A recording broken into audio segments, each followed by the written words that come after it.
Sa panahon karon maglibog ka na kung unsay imong buhaton. Kay kung magbuhat kag maayo daghang gihapon nga mosaway nimo. Kung magbuhat ka og dautan dura po mosaway gihapon nimo. So maglibog na mao nang dili na malikayan nga daghan mga tawo nga mo suicide na lang pagbuhat sa mga daotang binuhatan bisan tuod dili unta sila ganahan.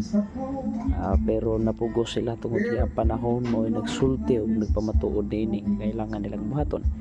Hinungdan nga medyo dili na gid ing ana lugar ka-accurate ang panguna-una kasagaran no sa kadaghanan sa mga tao gani bisan sa vlogging karong mga panahon na mao man gid ang pinakadaghan no pag-vlog daghang mga tao nga nag-intra para mosulay sa vlogging industry pagsugod grabe pero nagpanunga-tunga na siyempre layo na ka lalo na di na nimo masabtan madaog ka sa emosyon madaog ka sa mga negatibo mga panghitabo nga dili malikayan so tagsara ang magmalampuson daghan na magsugod pero gamay ra ang magmalampuson kay dili niya kaya ang pressure sa panahon.